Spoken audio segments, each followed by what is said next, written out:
Kumara adalah nama lain Dewa Kartikeya, yang banyak dibahas dalam teks-teks tradisi Hindu sebagai dewa perang yang memimpin tentara para dewa dalam perang besar melawan golongan iblis yang dipimpin oleh Taraka. Taraka atau Tarakasura adalah asura, atau iblis, yang diberi anugerah hanya akan dapat dibunuh oleh seseorang yang sekuat Dewa Siwa, dan hanya putra Dewa Siwa saja yang akan dapat sekuat Dewa Siwa. Dalam satu riwayat disebutkan, Taraka meyakini kemungkinan bahwa Siwa akan memiliki anak tidak akan terjadi setelah kematian Sati. Dalam riwayat lain disebutkan, karena Dewa Siwa adalah seorang pertapa maka, Taraka berkeyakinan Siwa tidak akan menikah yang berarti tidak akan memiliki anak. Karena itu, Taraka meyakini dirinya tidak akan terkalahkan. Dalam riwayat yang paling populer, dikisahkan bahwa ketika para dewa cemas dengan angkara murka yang disebabkan oleh iblis Taraka, mereka mengirim Parwati untuk membujuk Siwa menikahinya. Siwa, yang telah larut dalam meditasi, pada awalnya tidak tertarik pada Parwati sampai dia terkena panah dari busur Kama, dewa cinta. Karena telah bertahun-tahun berpantang, benih Siwa menjadi begitu kuat sehingga para dewa, karena takut akan hasilnya, mengirim Agni, dewa api, untuk menghentikan permainan asmara Siwa dengan Parwati. Agni menerima benih dari Siwa dan lalu menjatuhkannya ke sungai Gangga, tempat Skanda atau Kumara terlahir. Jadi, Kumara tidak terlahir dari rahim Parwati, tetapi terlahir dengan cara yang di luar kebiasaan. Dalam Saivisme, Kartikeya atau Kumara dinarasikan sebagai dewa tingkat tinggi. Dibandingkan dengan dewa-dewa lain, posisinya sangatlah penting. Bahkan, Indra yang berusaha berperang dengannya pun dapat dikalahkan. Kumara menerima gelar jenderal perang dari pasukan dewa dan akan menjalani takdirnya untuk membunuh iblis Taraka.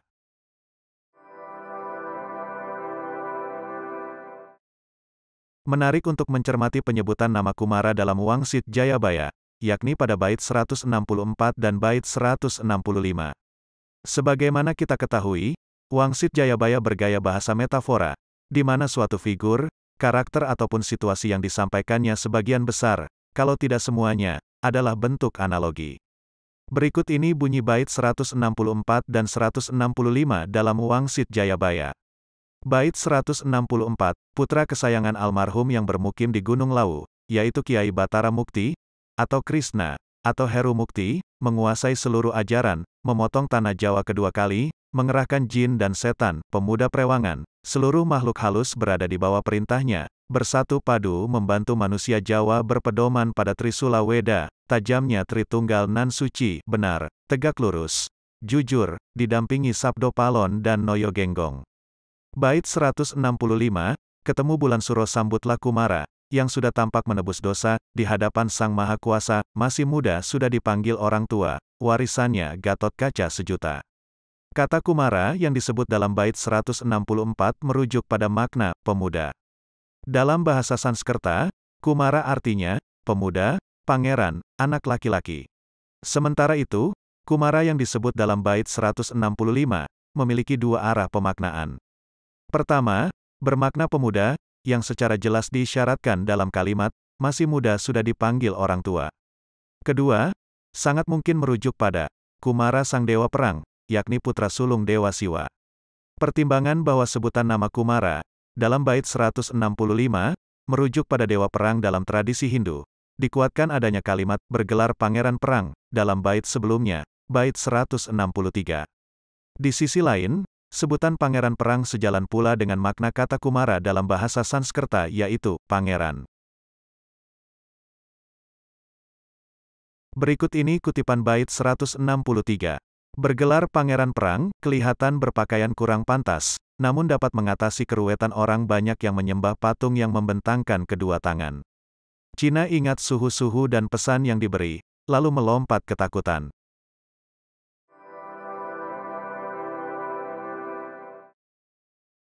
Dalam teks-teks kuno tradisi India, Kumara dikenal dengan banyak nama, tapi yang paling populer di antara semua nama itu adalah Muruga, Skanda, Kartikeya, dan Subrahmanya.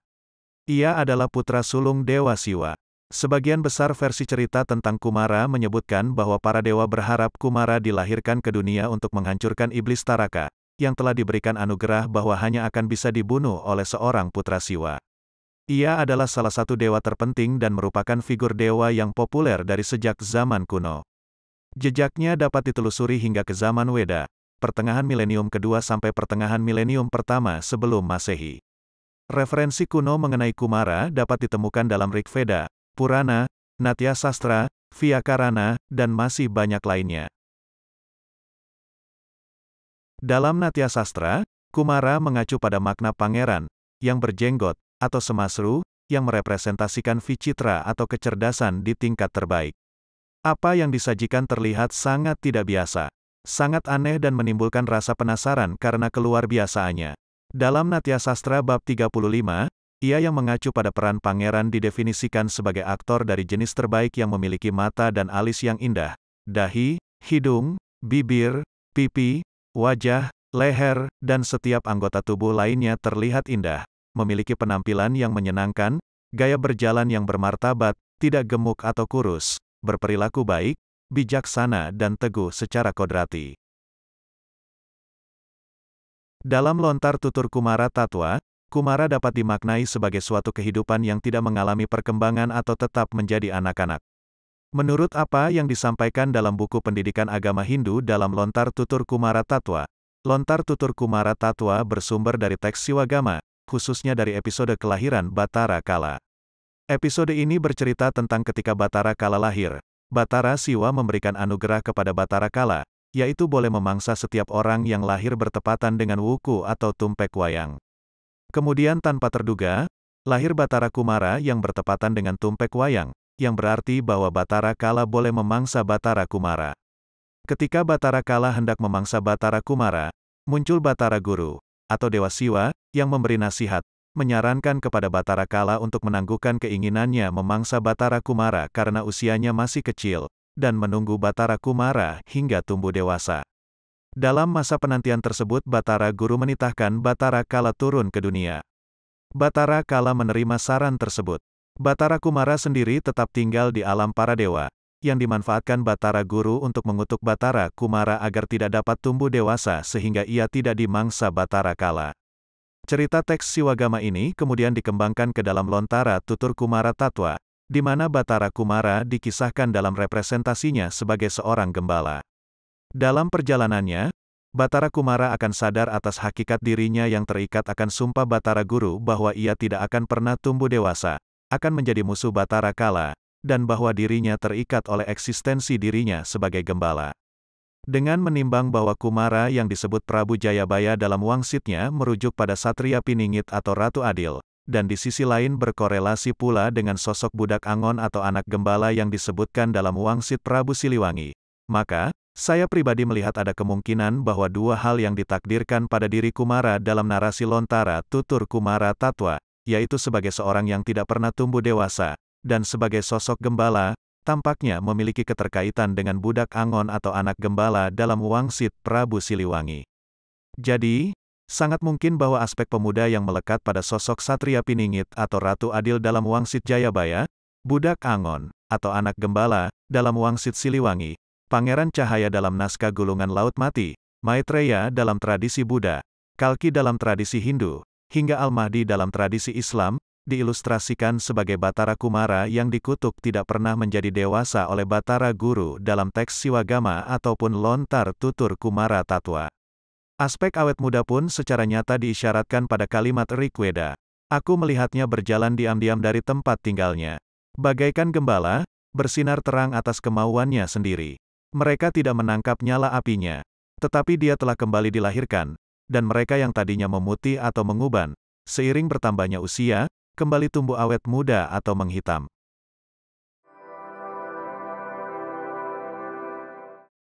Kumara adalah nama lain Dewa Kartikeya, yang banyak dibahas dalam teks-teks tradisi Hindu sebagai dewa perang yang memimpin tentara para dewa dalam perang besar melawan golongan iblis yang dipimpin oleh Taraka.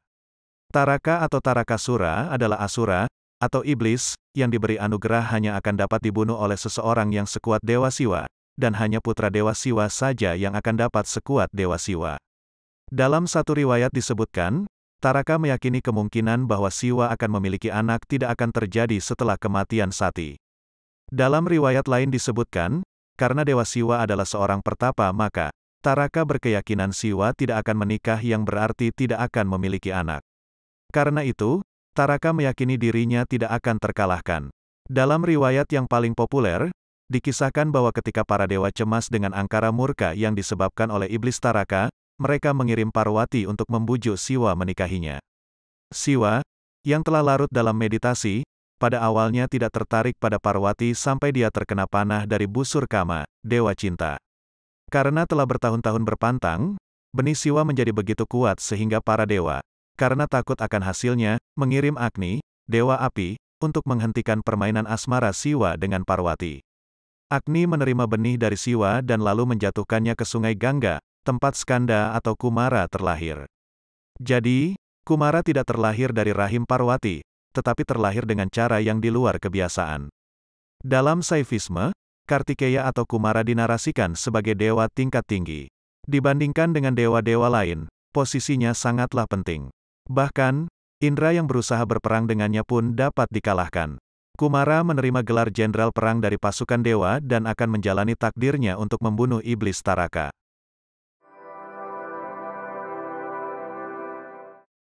Demikianlah, nama Kumara dan juga sebutan pangeran perang dalam Wangsit Jayabaya, merujuk pada Kumara sang dewa perang yang akan memimpin pasukan bangsa manusia, bangsa jin, dan semua kekuatan kosmis yang berdiri di sisi kebenaran.